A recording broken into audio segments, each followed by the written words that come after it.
everyone, and welcome to Indisputable on this beautiful Friday here in Houston, Texas. I'm Yasmin Khan. I'm in for Dr. Richie today. He couldn't make it because he is dealing with some things over in Atlanta, and we will learn more about everything he's dealing with in our first story. I've got Jackson White with me here today. He is a Rebel HQ contributor, co-founder of Politico, and host of Politics and Paper. Jackson, thank you very much for joining me today. How are you? I'm good. I'm good. It's always good to be here. And like we were saying before, it's been a while since we were on together, probably on the power panel last time, but I think we're going to have a pretty good show. Yeah, and thank you for being here, especially because it's my first time hosting Indisputable. So Oh, cool. we're going to do it together. We'll see how this Cool. goes. Oh, All yeah. right. So with that, let us jump into our first story. We have a lot of goods for you today. The first story, though, is kind of sad. The death toll continues to rise as Hurricane Helene rampages the South.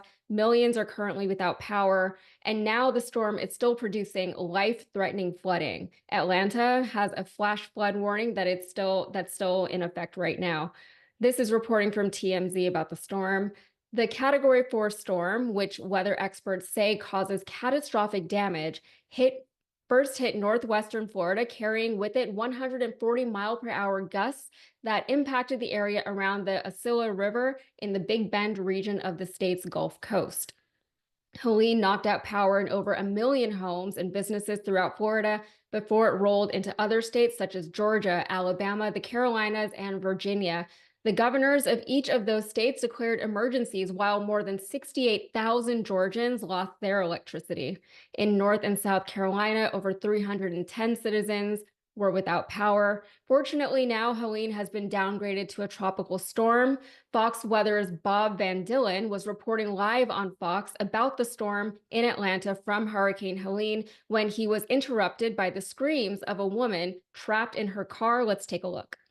Lady in that white car behind you, and we could hear her screaming her head off during your live shot, and eventually you said, I've called 911, but the water was rising, and you had to do something, so pick up the story. Steve, I know that we're swamped here with all the 911 calls because there's so many high water rescues that we've already documented so far, and called 911 in 5 minutes, 10 minutes, and you could hear her screaming, right? You could hear it during my live shot real loud, and that's her car right there. Windshield wipers are still on. So I just said, you know what? I realize I'm with you guys. I'm on the air, but I can't let it go. So I just... I dropped everything, and I took my wallet out of my pants, and I went in there, waded in, about chest deep. That's so scary. So a Florida sheriff had a message for those who didn't evacuate. He said the Taylor County Sheriff's Office had a sobering message for residents Thursday as Hurricane Helene bore down on Florida. If you didn't evacuate, please write your name and birth date with a permanent marker so you can be identified and family notified. Kind of a scary thought. Here's what Taylor County's Director of Emergency Management said. This is John Lauk. He said, what everybody needs to remember, this is set to be an unprecedented event for this county with a storm surge from 15 to 20 feet, which is catastrophic and definitely life-threatening. A lot of people who don't live in hurricane-prone areas probably don't know that the storm surge is really one of the deadliest aspects of these storms. The death toll is currently 6. This number could, of course, continue to climb. Here is this from the New York Post. 6 are dead after the Category 4 Hurricane Helene made landfall in the South. 1 person in North Carolina was killed and another injured after a tree fell on a house, ABC reports. 4 were killed in Georgia. Governor Brian Kemp confirms a falling sign on the I-4 highway in Tampa killed a driver in Florida. Governor Ron DeSantis confirms. So our thoughts are with those affected by the hurricane. Of course, our own Dr. Richie is one of many who have been impacted by this catastrophic storm, which is why he's not here today. You all know that I live in Houston, which is a very hurricane-prone region, not as hurricane-prone as Florida, but we get them here. And we're used to these natural disasters here in Texas. But whenever these things happen, I always want to remind people that the storms themselves are devastating. Yes, they're serious, they're deadly, they're dangerous, and they can leave trails of destruction that can take years even to clean up and rebuild. But the unspoken tragedy is often the fact that these disasters are made worse by the people who are who are running these affected areas, right? The local government and the state government. Incompetent leadership can make things so much worse for people who were affected by these storms. It's not uncommon to hear about things like, insurance companies trying to exploit loopholes to avoid paying for storm repairs. You hear about local and state level leadership declining federal funding for whatever reason, or otherwise failing to support their constituents. You hear about how things could have and really should have gone so much better and more smoothly had the right people done their jobs in advance to prepare for the storm. And it always makes me wonder, like, what is happening? States along the Gulf Coast know that they have to deal with hurricanes. It's a fact of life. If you live down here, they're nothing new. Why aren't there better storm management protocols in place? Now, all of that said, with this particular storm, again, it's a category 4, which is terrifying. Everybody thinks category 5, that's the worst one, and it is, but category 4 is nothing to play around with. There's very little that people can do to prevent a disaster. My hope is just that they did as much as they could do to protect the people's lives that they could, and that they'll do enough to support the people as they try to rebuild their lives and their homes afterwards. Jackson, what do you make of any of this? So I think climate change is one of those issues that is, probably the most pressing that we have to deal with in terms of what we do politically and with our government. With a lot of economic issues, for instance, you can make big changes with marginal shifts in the tax code, marginal shifts with like expanding things like Medicaid or Medicare. But climate change is a part of nature. It's not something that we can just jimmy real quick and then it'll go away. So I say all that to say climate change really highlights the importance of who's running the government. And right now, Republicans are just completely incapable of dealing with this issue, despite the fact that the Environmental Protection Agency was created under a Republican administration under Nixon. They veered so far to the right that the truth is completely irrelevant to them at this point. I mean, just look at the election, for example. Donald Trump talking about people getting their pets eaten. And then, Trump supporters are like, oh, yeah, the city officials, they're all lying. I saw some on the internet. I almost cursed, my bad. I saw some stuff on the internet. So, yeah, this is true. I mean, and also just, beachfront property. We'll have more beachfront property if with it. I mean, it's just these people can't deal with it. Under Donald Trump's administration, he put a coal lobbyist to head the EPA. I'm blanking on his name at the moment. But it really, really is important who we have in these positions of power so that we can do things like really fix our infrastructure so that we can deal with these worsening weather conditions, whether it's hurricanes, tornadoes, wildfires, any of that.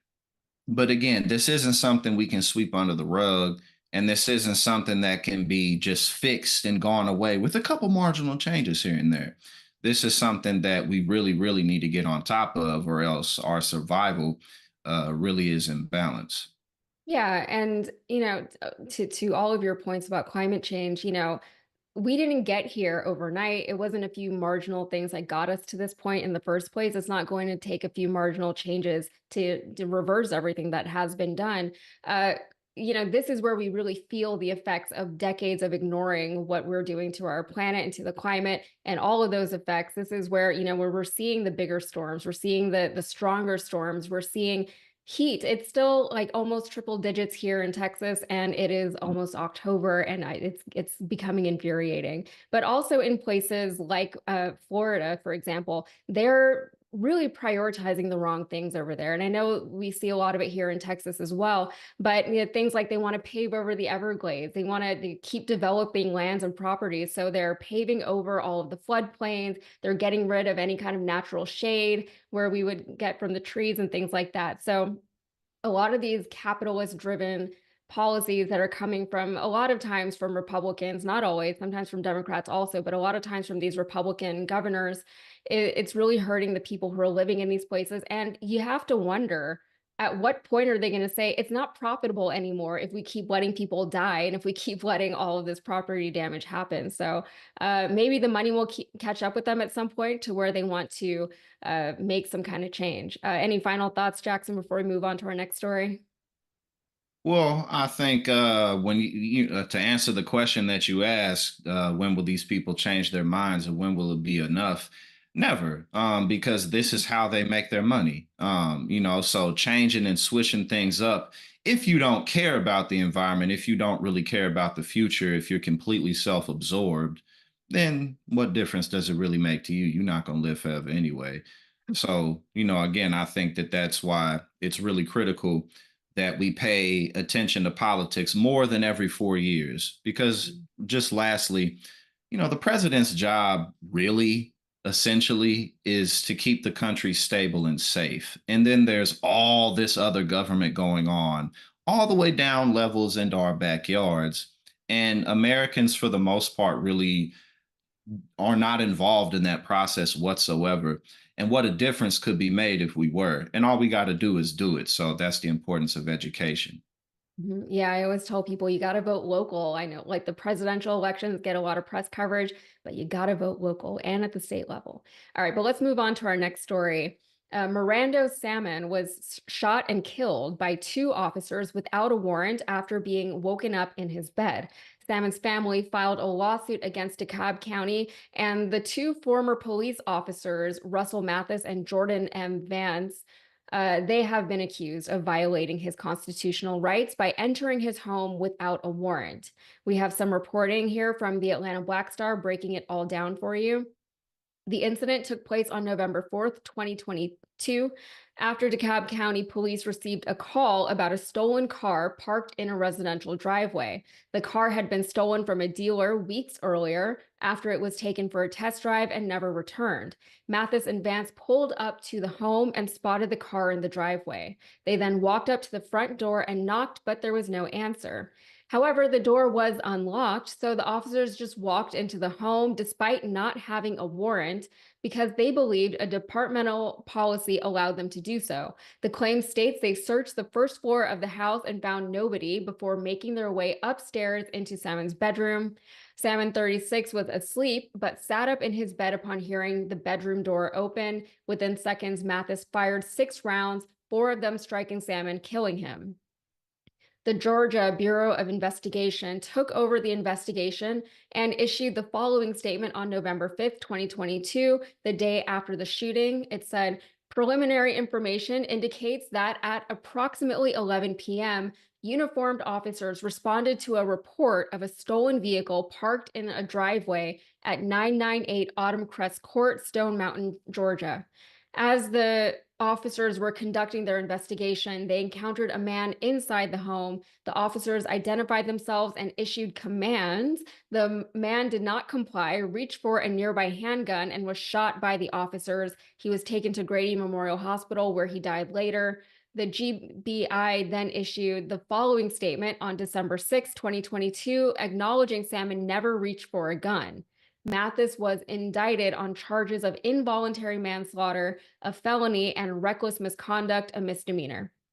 Vance was charged with reckless conduct, and the family's lawsuit is ongoing. All right, so same thing every time we report on stories like this.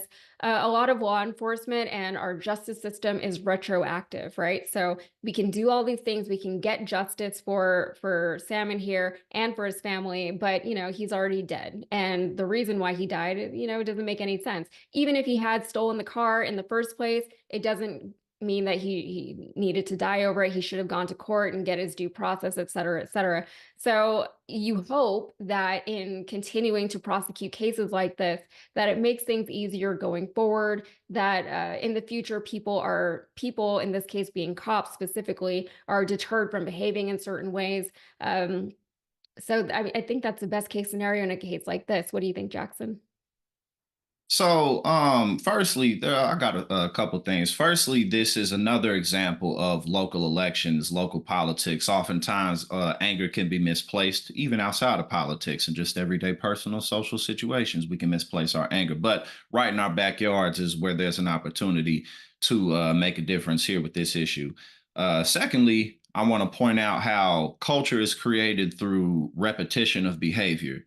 And so, when we see stories like this time and time and time again, it highlights what the police culture largely is in the United States, a culture of laziness, reckless authority, irresponsibility, and violence. And so when you think to yourself, how can this ever change? The more and more, the longer I'm involved in politics, the more I see that it's my responsibility to do anything about anything whatsoever.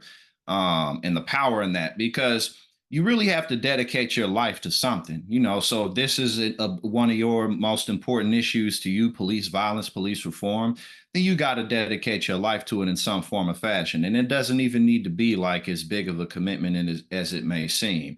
You don't got to like necessarily work in politics full time, but again, you can vote in every election that goes down in your neighborhood and in your local municipalities. You can do your best to spread positive information, and you can run for office yourself if you know people who would make good police officers, who would make good whatever. You know what I'm saying? The longer I'm involved in this type of work, the more I'm seeing like how much power all of us really do have as individuals. And the more that we can acknowledge that, let alone realize it, then change will happen because we'll be in larger numbers. Mhm. Yeah, and that's the thing is, there's the individual responsibility and the individual ability to enact certain changes, but then it's also the collective effort. So whenever people are working together, then we can kind of, get a lot of things done. And I love your point about voting local and how this affects all of it. You vote for your sheriffs at the local level, right? A lot of people don't realize that. You Hmm. vote for a lot of the judges at the local level. A lot of people don't realize that. And those are the people who are actually running your town, right? They're the ones who are running the people who are, you're going to feel that more directly than like whatever the president is doing. I know that's, there's a lot going on at the federal level that does affect us very directly, especially women here in Texas. I can relate to that. But at the local level, those are the people who you're going to see. Those are the people that you're going to personally interact with. The cops, the sheriffs, all those people, you have to pay attention to who's running your cities. All right. Uh, we're gonna move on to our next story real quick. This is a crazy story. Sean Diddy lawyer, his lawyer Mark Agnifilo explained why the rapper had 1,000 bottles of lubricant and baby oil in his homes during the Homeland Security raids. He told TMZ for their upcoming documentary, The Downfall of Diddy, the Indictment, quote, I don't know where the number 1,000 came from. I can't imagine it's thousands. I'm not really sure what the baby oil has to do with anything. When TMZ founder Harvey Levin said the feds believe Combs used the massive amount of baby oil as lubricant for an orgy, Agnifilo said, I guess. I don't know what you need 1,000. One bottle of baby oil goes a long way. Okay. The attorney then tried to explain that the Bad Boy Records founder, 54, may have bought in bulk from a wholesale corporation such as Costco. I mean, he has a big house. He buys in bulk, he said. I think they have Costco's in every place where he has a home. Have you sat in the parking lot of a Costco and see what people walk out there with? Not 1,000 bottles of baby oil, 1174 pushed back. However, Costco denies the lawyer's claims. Like once Costco is getting involved, it's crazy. A spokesperson for Costco tells TMZ none of the company's U.S. locations carry baby oil, even though Diddy's attorney, Mark Agnifilo, told TMZ the rap mogul might have bought the item in bulk at the members-only warehouse retailer. For good measure, TMZ also took a peek at the Sam's Club's website because it's entirely possible someone mixed up the two retailers. Yet, like Costco, there's no baby oil for sale there either. And never one to pass up an opportunity to roast Diddy, rapper 50 Cent posted a meme of a Diddy-themed baby oil product with the caption, coming soon, LOL. And in other Diddy-related news, one of Sean Diddy Combs' alleged encounters with a sex worker was videotaped, and that tape is now in the hands of federal prosecutors, TMZ has learned. Sources with direct knowledge tell TMZ the male sex worker met with the feds Wednesday in New York City and signed a proffer agreement, which allows him to speak to federal investigators without fear of prosecution. TMZ was told the conversation revolved around Diddy, the man explaining how he got in touch with an escort to engage in a freak-off involving himself, Diddy, and a woman. TMZ sources say the man also dished on what types of drugs Diddy allegedly liked to use during the sex sessions, as well as details about one specific encounter he claims was caught on tape. TMZ sources say the threesome went down in May 2023, when the sex worker claims he flew from Atlanta to Miami to meet up with Diddy and the woman, and he ended up having intercourse with her while Diddy filmed the encounter. TMZ was told the sex worker had a copy of the video from that alleged encounter and turned it over to the agents who met with him. What's interesting about the sex worker's account is it lines up with what Diddy's attorney, Mark Agnefield, told TMZ about the freak-offs. He said the freak-offs were not wild orgies and simply threesomes with consenting adults. Okay, so this story is ridiculous with all the baby oil and the lube and whatever, but this actual story is huge and it's only going to get bigger. So many people are allegedly involved in this. I don't want to say any names because, as I said, they're alleged. But look, if you know, you know, and eventually everyone is going to know. And it's important to remember that this investigation has been going on for years before we heard anything officially about it in the public. There have been whistleblowers that have come out over the years. And again, if you pay attention to certain spaces of the internet, you probably heard a lot about it. But I'm curious to see how this is going to end. I don't think it's going to end quietly. I feel like he's going to talk and he's going to, name a whole bunch of names that are going to come out. And, maybe those names will be surprising, but maybe not. What do you think, Jackson? Well, first, the whole Costco thing is hilarious. Like, Like the we fact that gotta, Costco had to get involved, like how embarrassing yeah, for Costco. They right. didn't ask for Like, this. exactly. Like his lawyer could have just been like, I don't know, he shops at Costco. Like, oh no, we just super ashy. Like everybody in here ashy. I got eczema, so I just need extra baby oil. But Would have been way more yeah, appropriate. That's a reasonable exactly. explanation. Exactly. But on a more serious note, I mean, Diddy is in massive, massive trouble that he cannot reverse. But, he's been getting himself here for as long as I've been alive, basically. I'm 32 years old. We as long as you and I have been alive, he's been putting himself in this position. He's looking at a minimum of 15, maximum of life. He probably gonna get more than 15. And like the reason that he recorded all of this stuff, yeah, so that he can have dirt on people, but also because he was making a record of it. Like he's obsessed with this type of stuff. It's not the fact that he's a freak. We are some freaks. Who cares? But it's the way that he coerced people, the way that he abused people, and went out of his way to control as many aspects of their lives as he could, if he could. And it really wasn't any deeper than that. He's just a sick, disgusting person who is a predator against any and everybody who he can prey on. It's not deeper than that. So he's been putting himself in this position, and now what a legacy, what a legacy he's made. So I don't think any reasonable person could possibly have any sympathy for him, especially when you saw that video of him. I mean, he was beating her like what, so that's who he is. So he's right where he should be. Yeah, and I wonder if people who are younger, like Gen Z, if they realize how big of an impact P. Diddy, back then he was Puff Daddy, how big of an impact he had on the rap industry back in the 90s, especially. He wasn't, I don't think, ever regarded as one of the best rappers in the game, but he was definitely prominent. And after the 90s, he took more of a backseat role and he was producing a lot of people. He was involved in a lot of people's careers and he helped a lot of rappers come up to find their own success. Now, with everything going on, like, yeah, he's a predator, we know that, but he was so entrenched in the industry that there's so many people involved. People are now looking into the death of Aliya to see if there was a link there. People are looking into the deaths of Tupac and Biggie to see if there's a connection there. And maybe there is, maybe there isn't, but that's like just the level of how ingrained he was in that industry and how everybody in that industry, especially from the 90s, early 2000s, they all were, somehow associated with him. I'm not saying that they were complicit in what he was doing. Maybe they were victims. We don't know yet, but presumably we're going to find out very soon. So with that, we're going to take our first break. We'll be right back.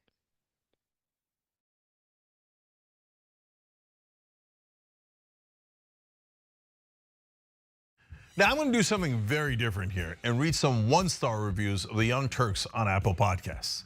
Donnie Franchise said, pretty much it's like listening to a trash compactor. Someone else said, negative, anti-American propaganda. And others said, out of context, misquotes, Typical leftists who are afraid to debate, just smear. These two would be perfect for CNN or MSLSD. Well, Donnie, you might have a point, because I feel like a trash compactor right now after taking in all those garbage reviews. But thanks for listening anyway. We are, in fact, unapologetically progressive. And if you're not ready for bold commentary, then we're not the show for you. On the Young Turks, we speak up about the issues that matter, and we want to make positive change happen. And now here's why we actually do the show. Mariel Morales said, found this podcast from the true crime podcast, Fruit Loops, and other great progressive podcasts. I've become an instant fan of the Young Turks. Great conversation, great takes, very well composed, factual podcast, very informative. Love to hear that. Zed55 said, it's a joy to experience such awareness and intelligence from fascinating people. And Anna is gorgeous and brilliant. Apparently I'm just fascinating, but I'll take it. Paul for Progress said, news well delivered. Appreciate it. KOOK said, Democrats and Republicans are fair game for TYT, and if Anna or Cenk provide disinformation about anything, they will admit they made a mistake and correct it. We appreciate you noticing that we are honest. To people who actually listen to the substance of the show, thank you. Your listenership supports what we do. Leave a 5-star rating for the Young Turks on Apple Podcasts. Let's take the ratings back from the trolls.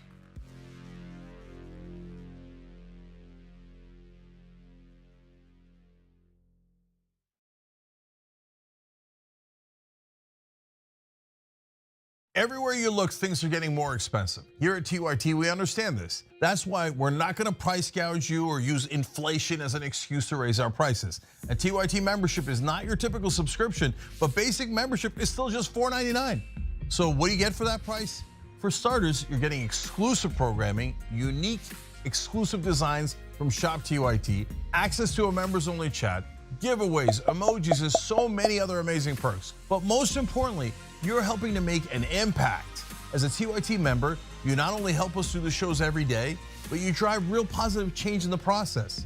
In 2017, we helped to start Justice Democrats right here on TYT. That's a group that got a dozen progressives elected into Congress. That's amazing, you did that. Your support also funds TYT's very own investigative reporting. Just recently, our reporters exposed the Fellowship Foundation and pressured lawmakers into boycotting that bigoted event. Isn't that amazing?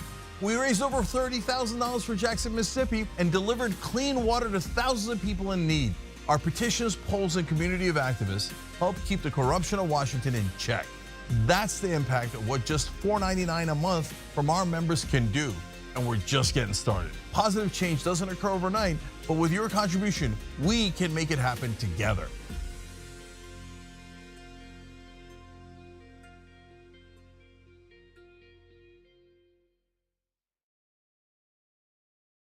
You know that viral video you saw of me? First of all, it's bull.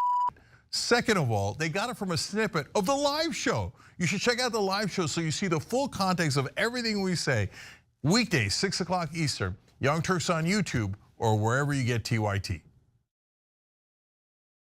The support we receive from members is the backbone of our movement to drive positive change. We need viewers like you to keep moving forward. Visit tyt.com/team and join our movement today.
Hey, everybody. Welcome back to Indisputable on this Friday. I'm Yasmin Khan in for Dr. Richie today, and I'm joined with Jackson White. Let's get into some viewer comments. Let's see what you guys had to say.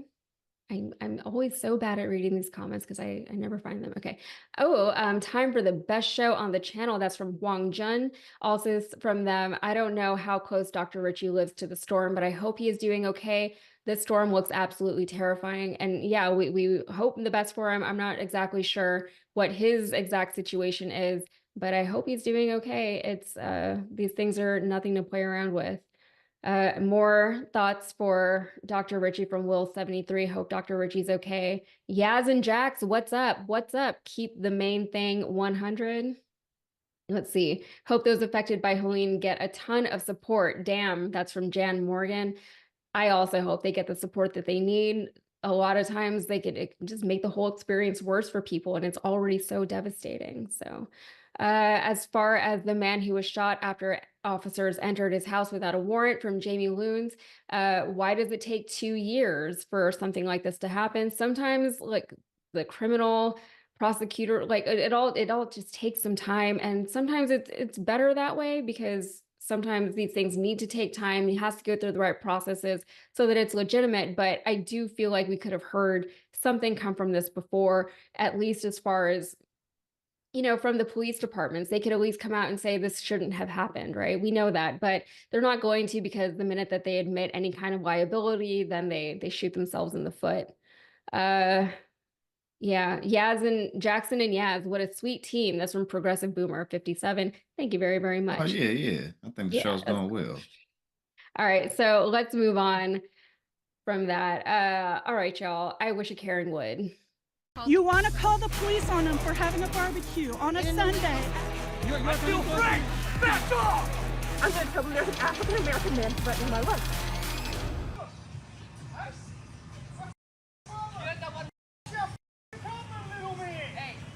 What are you? He took over. Learn how to drive properly in our country. Don't be racist, mate. You know how to drive in our country, you little. Hey. Don't be racist, mate. I'll be racist. Don't be You talking around about with me and come on, you flex your muscles in your fists. Come on then, boy. I ain't using my boxing. Come on, you flex your muscles if you wanted to go. I ain't want to use my boxing. I want to use my boxing skills. You want to use your boxing skills? No, I don't. Let's go then, mate. I don't want. Come on, mate. What do you think that is? Come on. It's not worth it. 15 years doing it. Let's go then. It's not worth it. Come on, mate. It's not worth it. Whoa, look at you little. Come on, go to NBA then, mate. Be there. Meet me there. Meet me there. Come now. Learn how to drive. All right, so based on the Reddit post and the man's accent, this Karen encounter happened in Australia. We have an Australian Karen for y'all today. Jackson, don't they have boxing kangaroos in Australia? I feel like one of those would have really come in handy and settled the whole thing very quickly. Right. Where are the kangaroos when you need them? Where are they? Right, exactly. Just all of a sudden a kangaroo just came and just knocked him down. But it don't matter where you go in the world. You got the same types of people all over the place.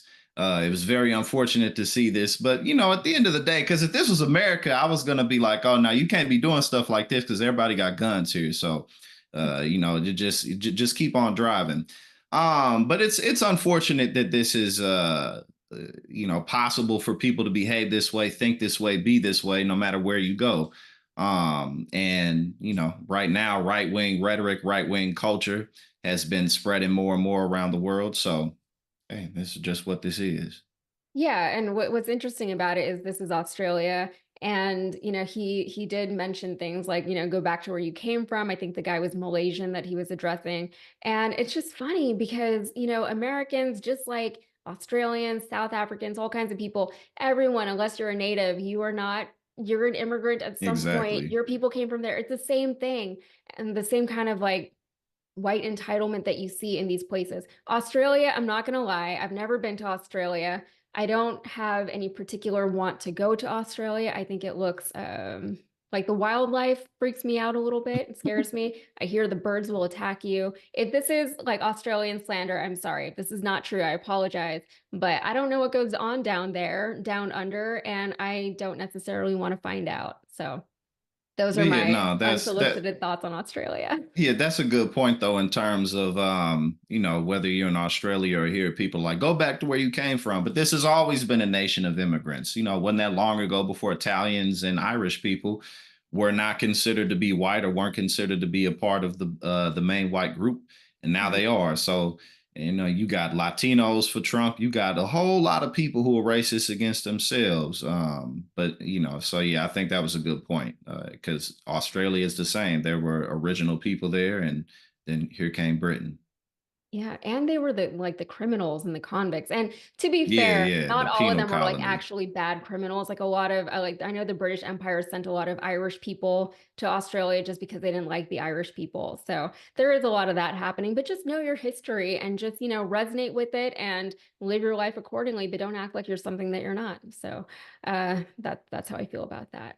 All right, but we do have sort of a double dose of a Karen for you. There's been an update to a previous Karen who went viral after being accused of stealing a charger on an airplane. It turns out that she may have actually been innocent. Here is what Vanessa had to say. Take a look. I am getting bombarded with harassment, flooded with death threats. So for context, this charger was found on the ground of an emptying flight where we were told to remove all possessions. Because we didn't know if we would be getting back onto the same plane since there's technical issues. I was coming from the back rows. So when I picked it up again off the ground, did not unplug it, it was on the ground. I kind of embraced the people behind me, kind of showing that I had it. No stealthy behavior here. And then on my way out, I told the stewardess she wouldn't take it because they cannot be liable for passenger possessions. So this man, he had been recording well before I got on, getting in people's faces about this charger. And then when I got on, I immediately told him that I would give him back his charger. Okay, so here are some details. The man who posted a clip of himself confronting a woman who stole his phone charger on a flight has admitted that he took the video out of a desire to go viral. In the popular footage seen by millions online, Eddie Orlano shoved his camera in the female passenger's face and demands to have his stolen charger returned to him. They had just been on a JetBlue flight when it was delayed. Passengers were told to disembark, and Orlano left his charger in his seat. The woman, who gave her name to dailymail.com as Vanessa, picked it up, then offered to hand it to flight attendants. When they refused to take it, she kept hold of it before returning to the plane for takeoff. That's when Orlano confronted her and accused her of theft. Orlano waited nearly a year before uploading his exchange on TikTok, by the way. Here's some more details. In an interview with Inside Edition on Thursday, he confessed he only posted it in the hopes of becoming internet famous. So I said, I'm going to put her on video, he continued, adding he was suspicious of her because she gave him negative energy right off the bat. The reporter told him, I got to be honest, man, it just seems like you were trying to make a viral video. He replied, honestly, yeah, you're probably right. Vanessa described her shocked reaction when Orlano approached her, but with his camera rolling. He didn't give anyone a chance to even say anything. He just kept coming at me, being like, you stole it. Why did you steal it? You stole my charger. Vanessa said that Orlano was definitely trying to cause a scene when he took the video. It seems like this worked out okay for him, just since he just sold the video and can hopefully buy some charger, she said with a smirk. Vanessa revealed that she had received death threats after the clip was posted. Look, first of all, this is very threatening behavior as a female to be approached by a man this way. It's scary, and it's not okay that he did that, especially to a female. To anyone, it's not okay. On top of that, look, I don't want to be all like TikTok culture is annoying and dangerous, but I really think it is. TikTok culture is annoying to me. I hate it. When people are baiting people into stressful situations that could potentially damage their reputations. This girl got death threats because of what this guy just randomly did to her because she gave him a bad vibe, whatever that even means. Maybe he thought she was cute and she was like, no, thank you. But, they all just want to go viral. This isn't actually worth a whole lot. Going viral doesn't mean a whole lot in most people's lives. People I see in comment sections sometimes they get so excited because their comment gets 1,000 or 2,000 likes. I'm like, it doesn't mean anything. Your life will not fundamentally change because of this. You're not an influencer now. We have a societal problem, and honestly, we should have seen it coming. What do you think, Jackson? Yeah, I think that a lot of what you're saying represents just the whole situation of the country right now. I mean, a game show host, reality TV star, Mhm. has captivated millions of people in this country to the point that he's a god figure to them. And everything's about being famous, everything's about being a celebrity. And it's not that there's no dividends that get paid with that, but now, it's just fame for fame's sake alone. So you definitely got a good point with that. And the first thing I was thinking with this is like maybe he, flirted with her and she just seemed uninterested and he was like, "Arr," or something like that. Don't know that, we didn't see that. Who knows? But oftentimes men will, do things like this or something similar if they get rejected or feel like they've been rejected. But we don't know that. But at the end of the day, it's just a charger, man. Like, you're an adult. If I was on a plane in a situation like this and someone had my charger, I'd just politely and calmly, try to convey that I think this is mine. Like, and then if they really got crazy about it, I'll just be like, okay, whatever, and I'd go buy another one. Mhm. Like, because I'm, like, I have a lot to lose. I've lived long enough to be like, okay, I'm not gonna cause a scene or get into a fight with this person. Obviously, and it's a woman too, as you said, stuff like that can be scary.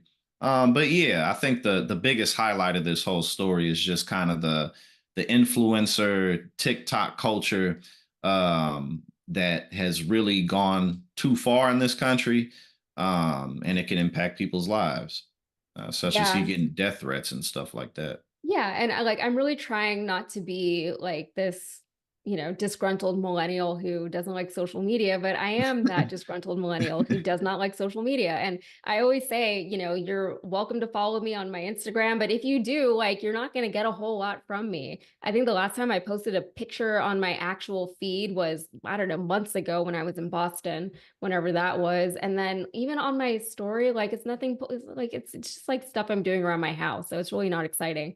But on top of that, I think there is something to be said for people who want to go viral, right?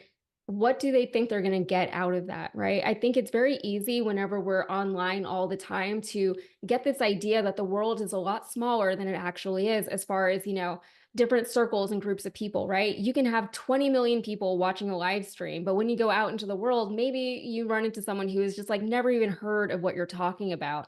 But as you're there watching that live stream with people, you think it's the entire world. Everyone knows about this. Everyone has heard this story. Everyone knows who this person is. Everyone is engaged here. So you want that relevance and you crave it. But then when you go out into the world, you realize most people are just living their lives trying to, just deal with their families and themselves and their jobs and all these things. And one of the things that I really dislike about social media is that it just helps people to lose that perspective on what life actually is a lot quicker than I think they otherwise would. Not that people can be disillusioned because life is crazy, but I don't think social media is helping any of that. Any final thoughts before we get a break, Jackson? Yeah, I think just real quick, I think just kind of the digital world space, social media, apps, and all that really exploded very quickly over the course of about 2 decades.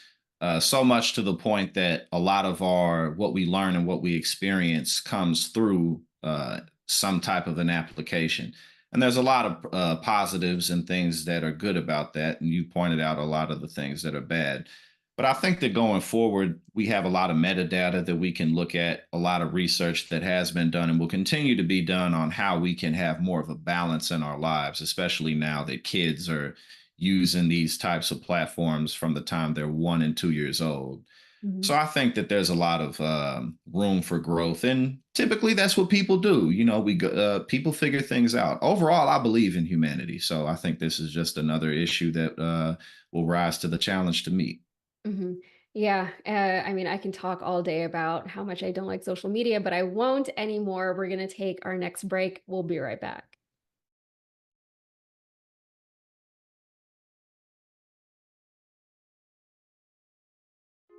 Hey everyone, Matteo Scarapore here, author of Black Buck, which is Shop TYT's first fiction book ever.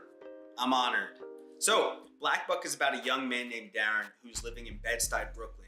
He lives with his mom, he has his girlfriend, he has his best friend, he has his neighborhood, and his neighborhood has him. Darren's also working at a Starbucks in Midtown Manhattan. And one day, this man, real suave and good looking, comes in and asks Darren to give him his regular. But for some reason, Darren says no. This man named Rhett Daniels, who's the CEO of a startup called Someone, located on the 36th floor of the same building, is impressed.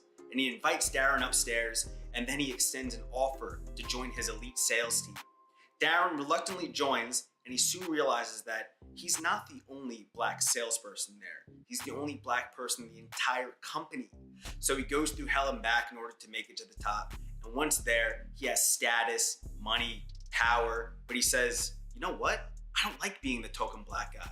So he hatches a plan to help other people of color infiltrate America's tech startup sales teams, redefining what it means to be a minority in the workplace. This book definitely, if you couldn't tell, touches on many things that are relevant to this moment that we're all living in right now, but it's also connected to the many moments in history that have come before today. I hope that you read it, I hope that you enjoy it, and if you want to order a copy, go to shoptyt.com. Thank you, be well, and happy 2021.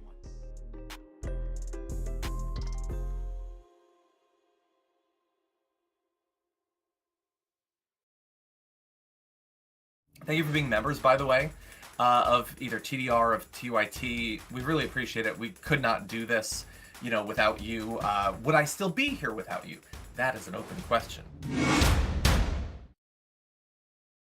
I really love what y'all do on the Young Turks, man, and it's a very refreshing, voice. Y'all don't lean to one side. I tell people all the time, if you want to go really hear what's going on honestly in our society, you should tune in to the Young Turks. Thank you, Charlemagne. We appreciate that. That's awesome. Really appreciate it, brother.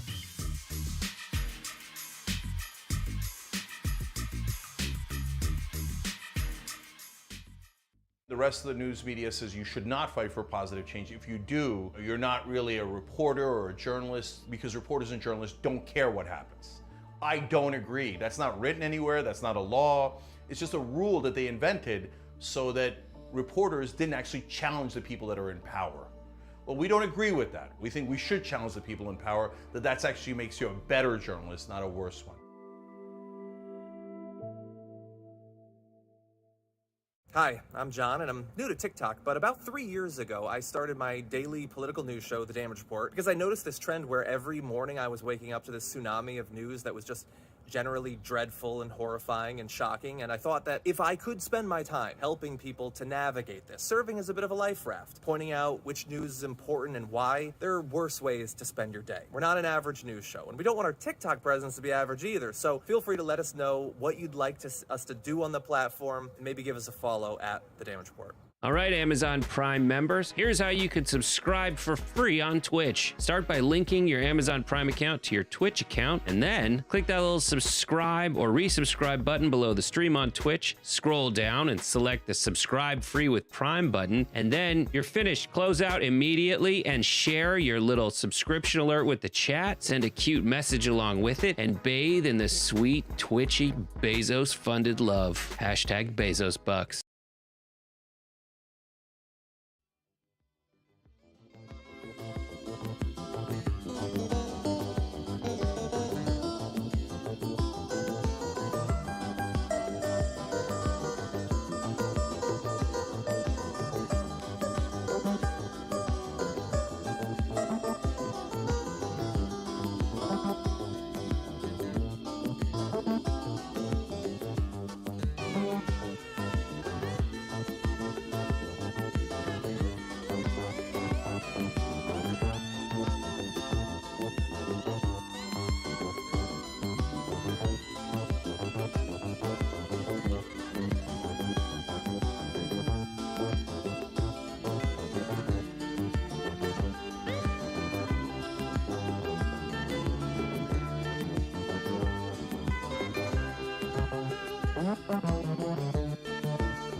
everybody. Welcome back to Indisputable on this Friday. I'm Yasmin Khan in for Dr. Richie.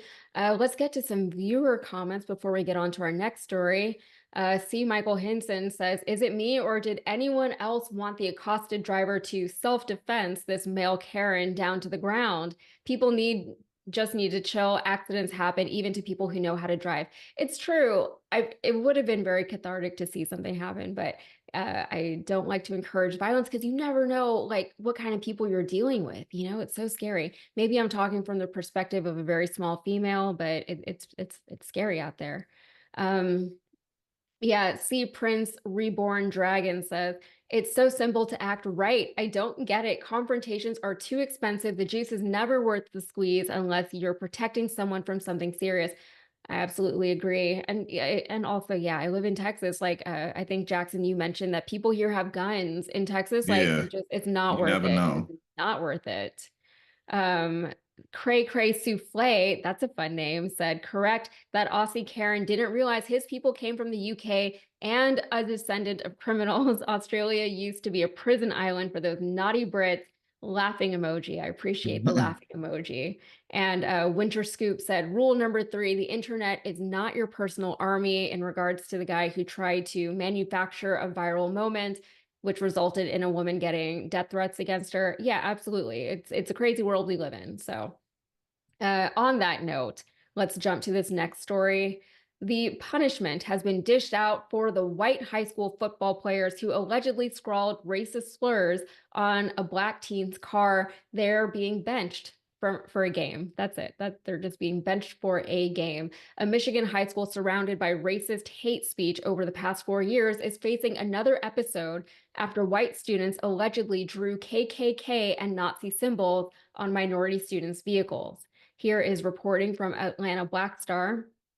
The latest incident occurred at the end of the school day at Helene High School on September 13th, according to the superintendent of Helene area schools, Stephen Latch, who issued a statement to district families the next day saying he was deeply saddened and outraged by incidents involving hate speech at the school. Racism in any form has no place in our community, and we are committed to addressing this with the seriousness it deserves. Latch said the investigation was still ongoing, but that administrators had reached out to victim families and were able to identify students suspected to be involved. The Instagram account for the Black Student Union, BSU, of Helene High School formed in 2022 after previous incidents of hate speech at the school, posted images reportedly from the day when racial slurs, Nazi symbols, and references to the KKK were drawn into the dirt on 2 minority students' vehicles, reported MLive. BSU student Aliya Caro, who runs the account, said group members knew the students who were responsible, adding they were people that many group members called a friend, so we're honestly all kind of stuck. But what we're doing as a group when people comment on it, we are making sure we educate. Black students at Helene High have been burdened with educating their peers and others in the community about racism for several years, including over a controversial exchange of racist messages in a racially mixed student group Snapchat account in January 2020, which led to the suspension of 4 students. The students who used racist memes and phrases such as my N-word and white power and the South will rise again in their posts later sued the school system, arguing that the chats occurred off campus and that their free speech rights were violated. The case was settled in late 2020. Helene, located in South Ann Arbor, has a population of 8,948 people, according to the 2020 census. Its residents are 93.6% white, 1.4% African American, 2.5% Hispanic or Latino, and 2.5% Asian. And while the football coach at Helene High declined to comment, the Helene Post reported that several people at the school confirmed that the white football players who allegedly wrote the N-word on the vehicle of a black football player were not in the lineup in last Friday's game. Good. During which people in the opposing team's student section chanted, "Helene is racist." Nice. Parent Candace Jones, a former Saline School Board member who has 2 sons in the district, her eldest, a 10th grader who is a member of the BSU, told M Live that racism toward Black and minority students has been going on so long that it has become normalized. And, why wouldn't it become normalized? Why is it so prevalent at this one particular school? Probably because these racist kids can get away with being racist without having to suffer any kind of meaningful consequences, right? They were able to settle a dispute about, making racist claims because they said, this is my freedom of speech. I should be able to speak this way. Fine, I guess. But then, whenever you're doing it on campus, if the only thing that happens to you is you get benched for a football game, it's not really saying a whole lot. There's not really doing a whole lot to discourage that kind of behavior in the future. And as we're seeing, that's exactly what has been happening. This one school is having repeat incidents of the same kind of behavior. Jackson, what do you think? Yeah, I mean, if you're just getting benched for a football game, then that's so that you can technically have done something about it so that you can say that you did. And clearly, no real consequences are faced for this type of behavior because the people in charge and the people in authority encourage it and don't care about it. I mean, they settled that case. You pointed out that those students said that they had said those racist, bigoted comments outside of school grounds.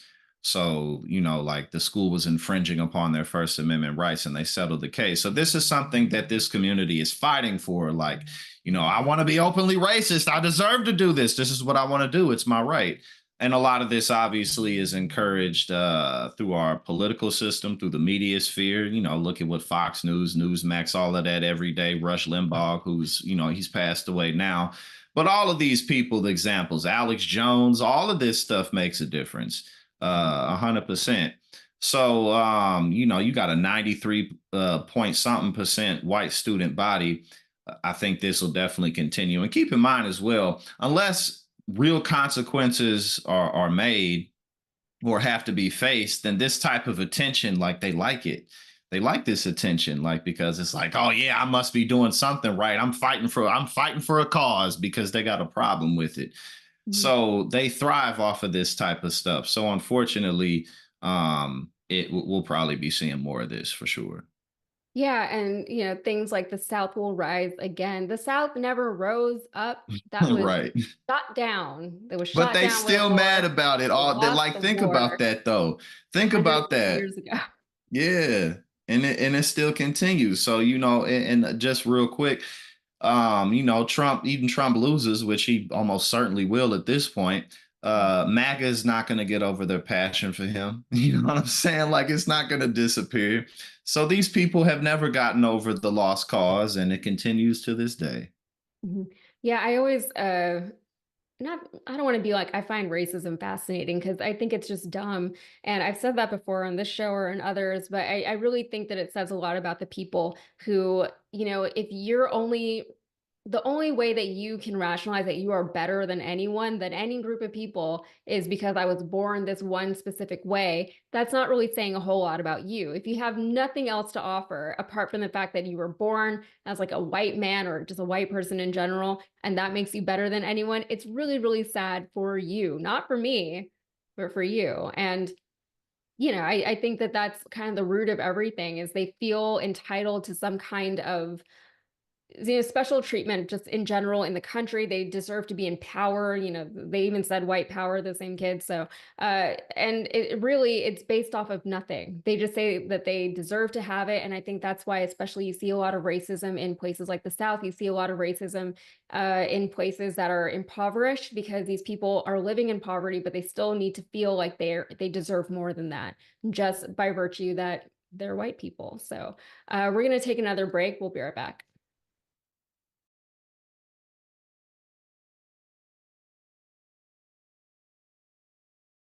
Here I am, Nancy Pelosi, saying this country needs a strong Republican Party, and we do.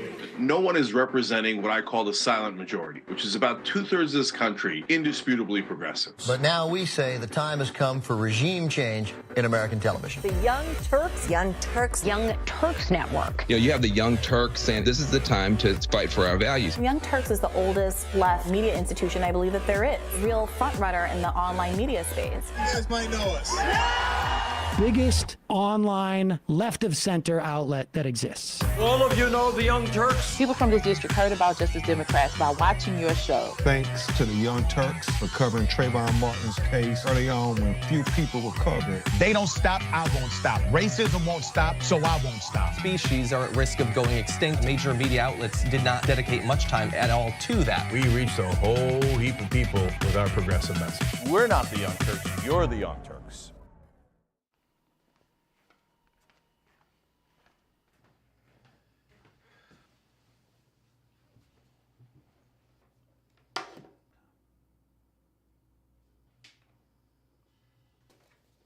Welcome to the Damage Report. I'm John Idarola. This is gonna be a big one. Meanwhile, in the Arctic, you know where this is going. You watch the Damage Report, the Arctic's on fire. Obviously, why would we be talking about the Arctic except to tell you that it's melting once again? The Republicans aren't that interested in it. I wonder why. Lift out of poverty up to 3.7 million people, including an estimated 1.3 million children. Hashtag save the children? Not if it costs money. I mean, come on. Hey, I'm John, that's my name. But many of our facilities and equipment here at TYT headquarters are nameless. You can change that. A donation at tyt.com/perks can grant you the naming rights to our stuff. Check out the full list today. Our generation actually has a voice to say who we want. For the first time ever, we are the biggest voting bloc in America. One of the people we've been talking about for months and months will be the president of the United States for the next 4 years. And for a lot of us, this is the first time that we're ever going to vote. Do you have any idea how much of a difference 4 years makes? The action that we take right now doesn't just affect us right now. Discussion is important, but words aren't the only thing. You have to take action. So that we can actually affect real change instead of just talking about it. Get out there and take a part in making a difference. Every voice really does matter, whether young or old, especially young people. Get out there and vote, damn it. Now, more than ever, we can make a change. I'm gonna vote because I want this country to be different. I don't want the older generation to decide our future. I want to make this world a better place for my son. You can make change. Vote IRL. Vote IRL. Vote IRL. Vote IRL. Vote Earl. Vote in real life. Vote IRL. Tell me about the shirt you're wearing. Pretty much speaks for itself. What's the penalty for treason? Death. Everything was phenomenal under Donald Trump, and now it's Obama calling the shots right now. It ain't Biden. So it's Obama calling the shots? I believe so. None of this would be happening if they hadn't stolen the 2020 election from Trump and we the people. If you could have an option of 4 years of Donald Trump as a dictator or 4 years of Joe Biden as a president, what would you choose? Donald Trump.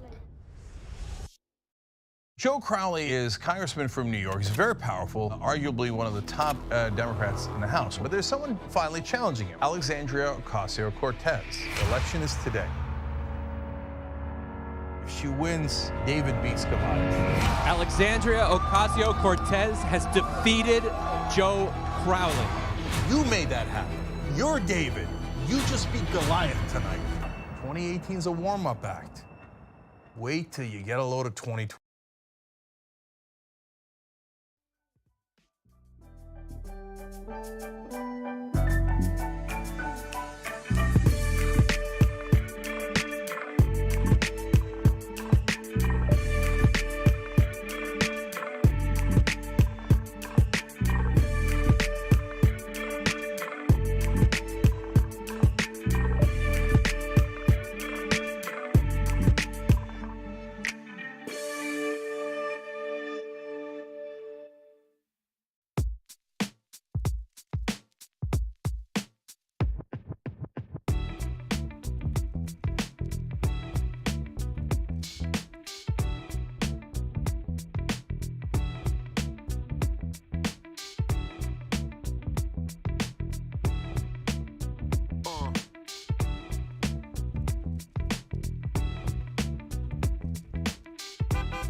Welcome back. This is Indisputable. I'm Yasmin Khan in for Dr. Richie here with Jackson White today.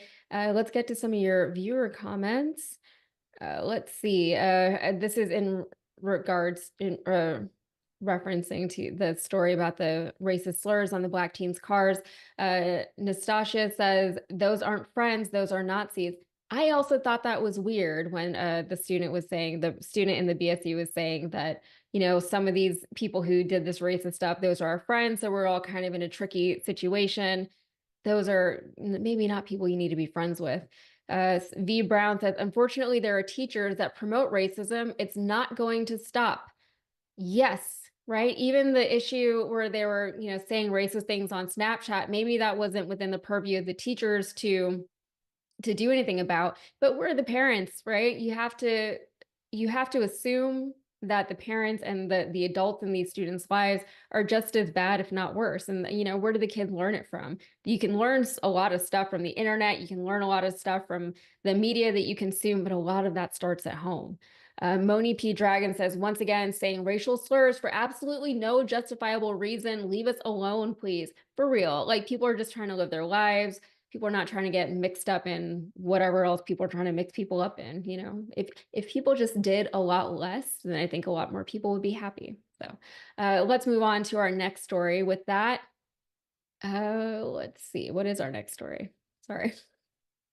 Oh, this is a crazy story. An Arkansas couple attempted to sell their 2-month-old baby for a 6-pack of beer and a $1,000 cashier's check. Darian Urban, 21, and Shailene Ehlers, 20, the baby's parents, were arrested by the Benton County Sheriff's Office on September 21st. Both face felony charges of endangering the welfare of a minor and attempting to negotiate the relinquishment of a minor for adoption. We have reporting from People magazine with the very, very strange details.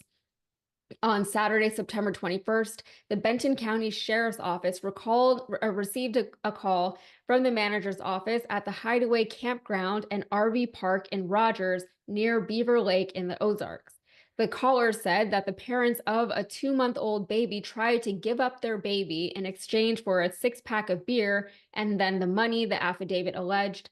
Police arrived at the baby was taken to a local hospital. Shortly after, a deputy who arrived on the scene obtained a letter that said, I, Darian Urban, and Shailene Ehlers are signing our rights over to name of a man of our baby boy, name redacted, for $1,000 on 9/21/2024, the affidavit alleged. The letter, which the couple are alleged to have signed, further said, disclaimer, after signing this, there will be no changing y'all two's minds and to never contact again, the affidavit stated. I'm sorry. Okay, so detectives spoke to others, including a woman who said earlier that night, Ehlers came to her camper asking for beer and left when she and her husband said no, the affidavit alleged. Saying he was concerned about the couple's baby, another man told the woman he was going to give the couple some beer so he could have the baby overnight. The couple agreed and gave the baby to the second man along with a diaper bag, the document alleged. The second man brought the baby to the first man, who was in another camper, and said he gave the couple several cans of beer in exchange for the baby, the affidavit claimed. The woman said the baby smelled like ammonia and fecal matter, and his diaper was full. When she changed his diaper, she saw that he had a heavy rash, blisters, and swelling on his buttocks and genitals, the affidavit alleged. She also claimed she saw dog hair inside the baby's diaper. And soon after, Urban and Ehlers came to the camper where the second man had taken the baby. Urban and Ehlers spoke to the two men and signed the letter, which the first man told a deputy he drew up per the affidavit.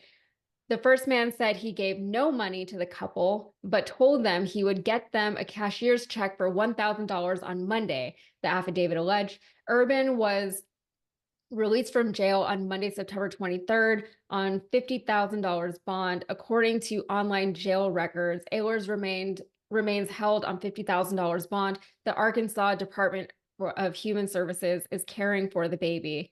Jackson, I'm going to let you respond to this first. I feel bad for laughing so hard at this story, but I know. I kind of don't. Good thing that the baby's safe, but this is like, first and foremost, when I first saw them, I was like, are they brother and sister? Because they really do look like they're brother and sister. Maybe I'm a jackass for laughing at this. But it just seems like something out of a movie, out of a TV show. Like these people tried to sell a baby for some beer. Like for real, like I mean, I don't really have much more to say about it because I just feel like I'm gonna get in trouble. But I'm glad that the baby's safe because that obviously is a very bad situation, and unfortunately, too many young children in this country are in situations like that. But the baby's safe, so you got to laugh so that you don't cry because oh my God, you know. So I mean, that's yeah, it. that's really what it comes down to. For real. Like it's such a ridiculous scenario. And I think that is why that's why I laugh at things, I think. And sometimes I laugh at inappropriate moments because I see the world like it's a movie. And if this happened in a movie, you'd be like, this is insane, right? Like this would be a Yeah. comedy movie. And, there's all kinds of things that we can speculate about who these parents were, who they were dealing with. We can speculate about, I'm not going to speculate, but there are a lot of factors that we just don't know, right? We don't know why they thought it was okay. Any of this was okay. How badly did they need this beer? $1,000 for a baby. I don't know. We don't have any details about the scenario as far as how they came to that point. But it is really scary. We also don't know why these other men wanted that baby in the first place. What were they going to do with this baby? It's scary out there. And what's so sad about it is so many children are in situations where their main providers, the people who are supposed to take care of them and love them and provide for them and, change their diapers and make sure they don't have things like diaper rash. Those people, they're completely dependent on them and they have no choice in who those parents are. It's very sad whenever something like this happens to someone who is actually indefensible, can't help themselves even if they wanted to. And I think that, the right has rightfully honed in on the rights of babies in a lot of things, right? They always want to fight for the children. They want to fight for the unborn children who don't have a say in a lot of things, right? And that is it's kind of a smart way that they have approached this whole abortion issue because who doesn't want a better world for the children, right? If you say anything against the children, you're a terrible person, right? Anything that is not pro children is a really, really terrible is a terrible stance to take or a terrible position to take as an adult. But of course, we know that it's not as genuine as we want to believe it is. They also like to paint people on the left as not caring about children, not caring about babies. Nothing could be further from the truth. We're also just saying we also care about mothers and we also care about family members and et cetera, et cetera. We want people to be taken care of. We're the ones fighting for things like better childcare, better access to childcare, better medical access, right? Medicare for all of that kind of thing. We want it for the children. We want it for ourselves. We want it for everybody. People are not over here being anti-baby. Any final thoughts, Jackson? Yeah, and again, I just want to clarify too. I don't think this story's funny in and of itself. It just, you know The way how it it was goes. So, presented was ridiculous. but at the end of the day, I think, especially too when you look at a lot of the repercussions of the reversal of Roe v. Wade. Obviously, this isn't something that will just explode out of control, but this is one of the reasons why we want this type of access to women's health care to be more open and available. Because whenever you're in a situation where you shouldn't be having a child or you can't have one, you never know how things could go, among other things. But I think obviously this is a tragic story that could have gone a lot worse. So it's a good thing that the baby's safe. Yeah, and to that point, this again happened in Arkansas. Abortion in Arkansas is illegal except when it's necessary to save the life of a pregnant individual. Doctors determined to have performed an abortion face up to 10 years in prison and fines of up to $100,000. So this is happening in the South. We don't know the circumstances of how this baby came to be born, how these parents came to be selling their baby at an RV park or anything like that. But this is a reality that we're seeing here in the South. Women are dying, having to give birth to babies that they may or may not were not that they didn't want, but weren't able to have, right? We are seeing women have miscarriages when they shouldn't have had miscarriages. We're seeing them go septic when that's not necessary. We're seeing them lose their ability to have children in the future that they want to have because of these laws. And in this case, this couple obviously did not want this baby. Again, we don't know the circumstances, but perhaps this could have been preventable. Or perhaps, some of these states could have better social services in place to protect these babies, these unwanted babies who ended up being born, and to put them in good homes. It would take a lot of work to do something like that. It would be a complete social overhaul of our current system. The current system that we have in place, we know it doesn't really do a whole lot for a lot of those children. They have very traumatic experiences going through the system, as they call it. So, hopefully we can actually do something to make this country a better place for our children and, educate them as well. So on that point, we're going to take a break. Be right back.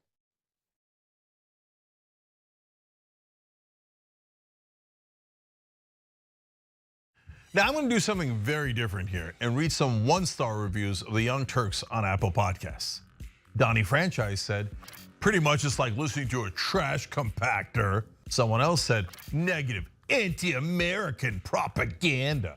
And others said, out of context, misquotes, typical leftists who are afraid to debate, just smear. These two would be perfect for CNN or MSLSD. Well, Donnie, you might have a point, because I feel like a trash compactor right now after taking in all those garbage reviews. But thanks for listening anyway. We are, in fact, unapologetically progressive. And if you're not ready for bold commentary, then we're not the show for you.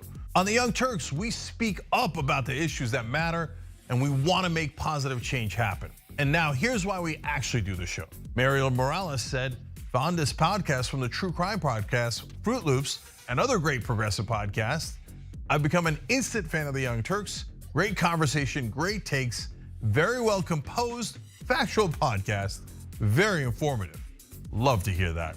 Z55 said, it's a joy to experience such awareness and intelligence from fascinating people. And Anna is gorgeous and brilliant. Apparently I'm just fascinating, but I'll take it. Paul for Progress said, news well delivered. Appreciate it. KOOK said, Democrats and Republicans are fair game for TYT, and if Anna or Cenk provide disinformation about anything, they will admit they made a mistake and correct it. We appreciate you noticing that we are honest. To people who actually listen to the substance of the show, thank you. Your listenership supports what we do. Leave a 5-star rating for the Young Turks on Apple Podcasts. Let's take the ratings back from the trolls.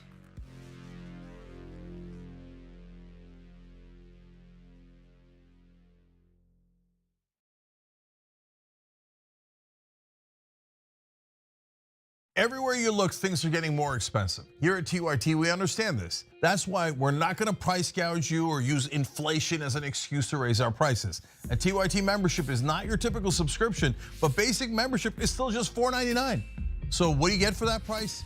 For starters, you're getting exclusive programming, unique, exclusive designs from Shop TYT, access to a members-only chat, giveaways, emojis, and so many other amazing perks. But most importantly, you're helping to make an impact.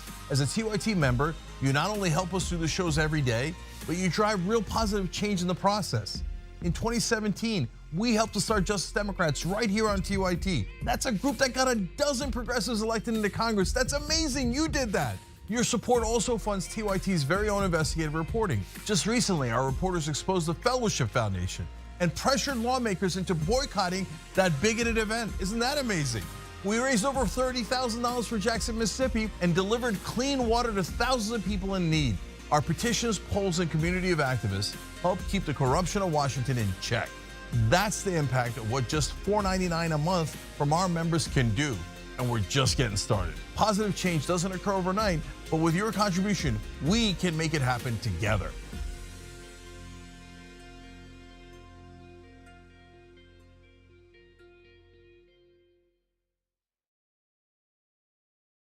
You know that viral video you saw of me? First of all, it's bull. Second of all, they got it from a snippet of the live show. You should check out the live show so you see the full context of everything we say.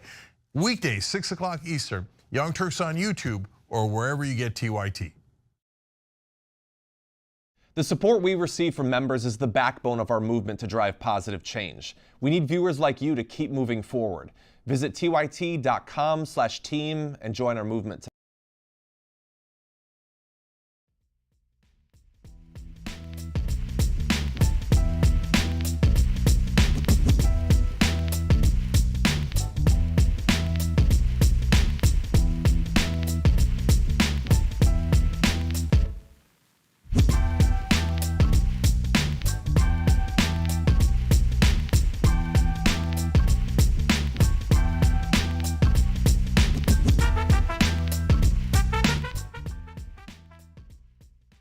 All right, welcome back. This is our last story here on Indisputable. Today, I'm Yasmin in for Dr. Richie here with Jackson White.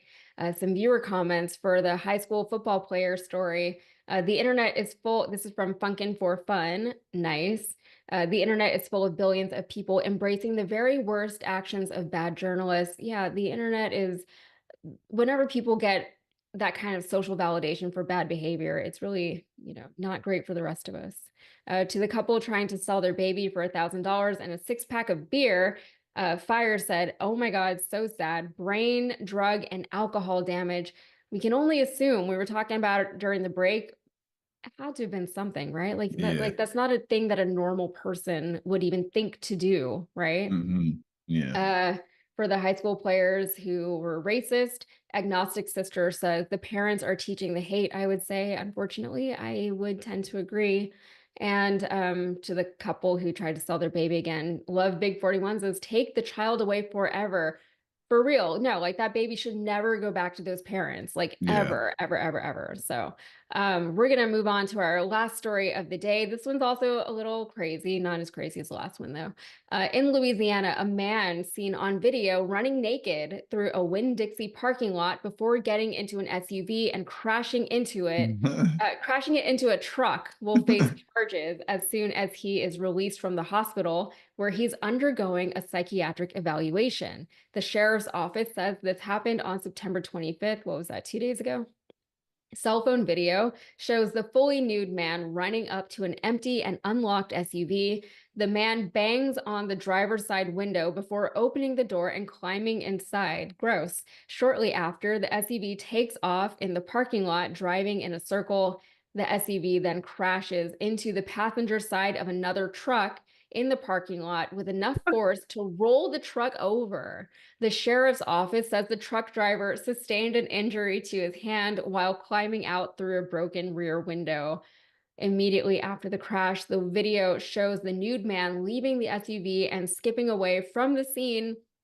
Here's what local news had to say. St. Charles Parish deputies detained the man, who was identified as a 24-year-old from Destrehan.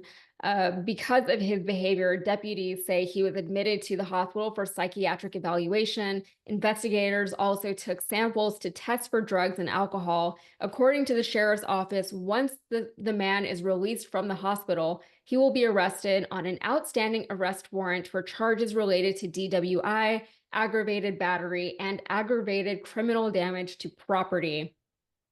I guess we'll hear later about the results of that psychiatric evaluation, maybe, if it gets reported. But yeah, that's not a normal thing to do. You don't run around naked in a Winn-Dixie parking lot. I don't care what kind of parking lot it is. You don't do it. Jackson, what do you think? I don't know what goes on in the parking lot. He was on a mission. He had to do that. Whatever it is that he was doing, he had to get it done.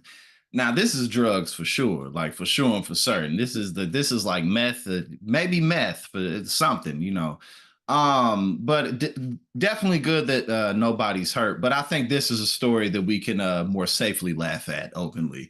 But you know what I'm saying? My man, he had to take off all his clothes. That's how you know it's real. I've been where there's places in somewhere in the city in St. Louis, or when I'm in New York, or wherever, anytime you're in a city area, you might see something like this. I've seen people butt naked out in the street, and obviously when they're totally out of their mind somewhere else. Drugs really can be powerful, but my man's, he had to get that done. He was on a mission, so give him an A for effort. Where are you in the country? Right? Where do you live? I'm in St. Louis right now. Yeah. Well, here in the South, I'm gonna tell you, it is really hot down here. Maybe he was very, very hot, and the hot can make you crazy. It can. He was just Can make you crazy. frustrated. Especially like we're almost in October. It's too hot out here. It's making people crazy, and maybe that's where he was coming from. Plus, the maybe drugs wasn't helping. So for whatever reason, that's what he decided to do that day, and we're gonna try and follow up on the story for later. So Yeah, next time you do, whenever you do meth, you got to make sure that it's not 100-degree heat. Room temperature's best. To keep it safe. That's good advice. I didn't know that because I've never done meth, but maybe that's relevant to someone somewhere. All right, we're gonna wrap. Jackson, tell them where they can find you. Yes, definitely good show. Good to be here with you. Y'all can check me out at youtube.com/@politicsandpaper. Again, that's Politics and Paper on YouTube. Things are going well. We got daily streams and a whole lot more programming and more initiatives that I'm going to be channeling through the platform to help people who struggle with mental health issues, as well as advocacy for sex workers, because I'm a sex worker. Not just because it's me, but it's the right thing to do. There's a lot of ground that could be made there. So again, check me out at Politics and Paper on YouTube. Absolutely. That's awesome. And I am Yasmin Khan. You can find me on the Rebel HQ YouTube channel. I have a podcast called Modern Context you can check out. Also, you can follow me on Instagram, but as I said earlier, I'm very inactive on social media, but you can follow me, and I will show you what I've done around my house, because that's what I've just been posting lately. Anyway, thank you so much for being here. Dr. Ritchie, wherever you are, we all hope that you're doing okay. We hope that your home is okay. We hope that your loved ones are okay. We also hope the same thing for everybody who's been affected by Hurricane Helene right now. And Dr. Ritchie, thank you for trusting me with your show. And Jackson, thank you for being here with me. I'll see you guys later. Bye.